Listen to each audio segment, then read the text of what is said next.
This bad dog is a transmission.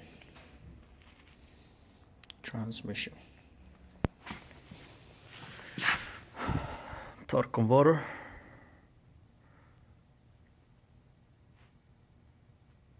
As you can see it, remove all the bolts.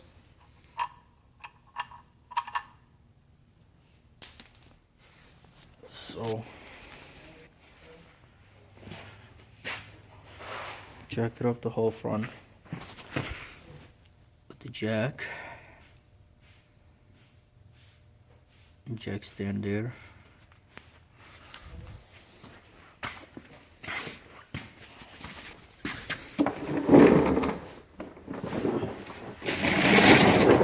As you can see it, where it goes.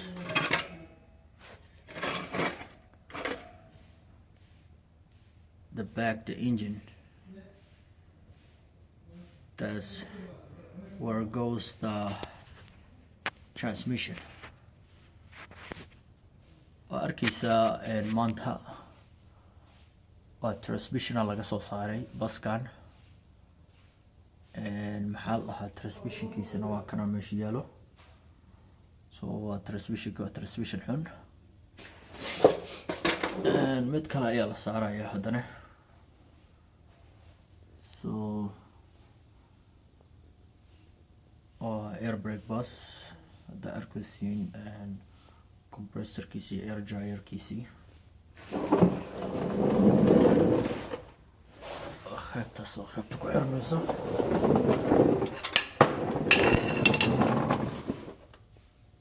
I don't know if you can see, this is 8545. Kind of hard to see his number. Allison transmission there.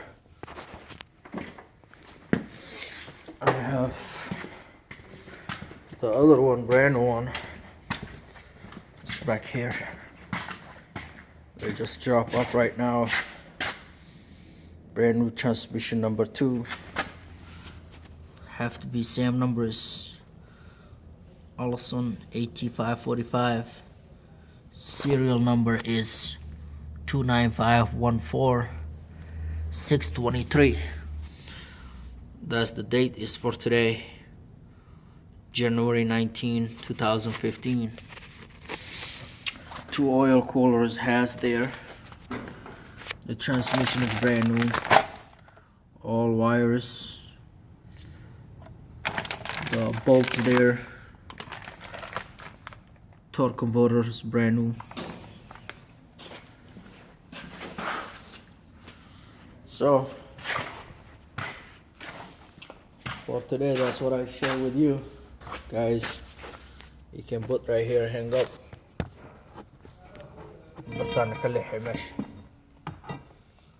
So I can see transmission.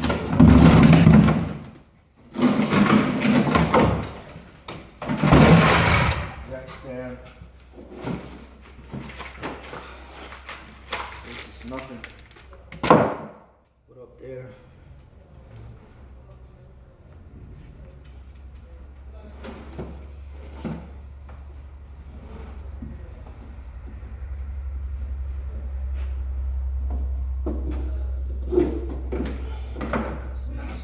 So same thing.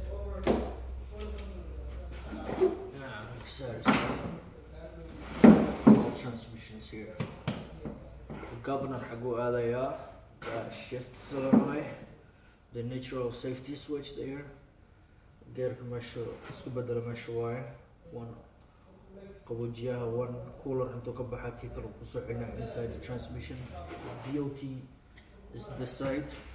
That's it all about transmission license for today. That you have some idea there.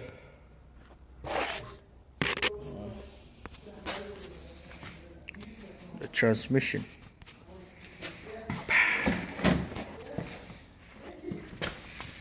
Good kan waxaa galayo vehicle speed sensor. Good kan waxaa galayo modulator-ka. This is waxaa galaya sensor. This is waxaa galaya neutral safety switch oo galaya. Also here or there you can pressure test it.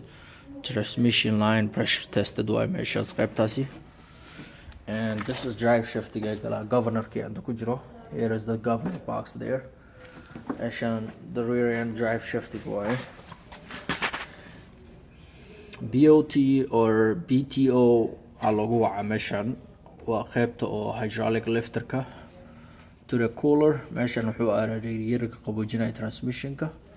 From the cooler waa meesha haddana kusoo laabanayo oo transmission coolant gareeyo waaye. Hoostaas waa meesha oil dipstick loogu shubaayay. Here is the torque converter. Watch out, this torque converter waa bahal weyn oo maxaa lahaa aad u weyn. So inta ka hor gacanta igu dhacay, as you can see fareyga inuusan toosnaynin. So iska ilaali inuusan gacanta kugu dhicin markaa bixinayso markaa gelinayso. So that's all about transmission for today. Khayran ii rajaynaa halahaas ka faa'iidaysta wax ka barta. And transmissionka wuxuu leeyahay more than like 1500 bir dhexdiisa ku jirto. Qaar waxay ku jiraan ilaa 300, qaar 400 biro. So oo magacyo leeyihiin haddaan waan sharxaya haddaan dhaho magacyadooda iyo first gear, second gear, third gear, synchronize, companions. Haddaan waxaan oo dhan sheegaano it's gonna take like probably an hour. But this is general video. I ka faa'iidaysan karto. Khayran ku rajaynaa. Assalaamu calaykum.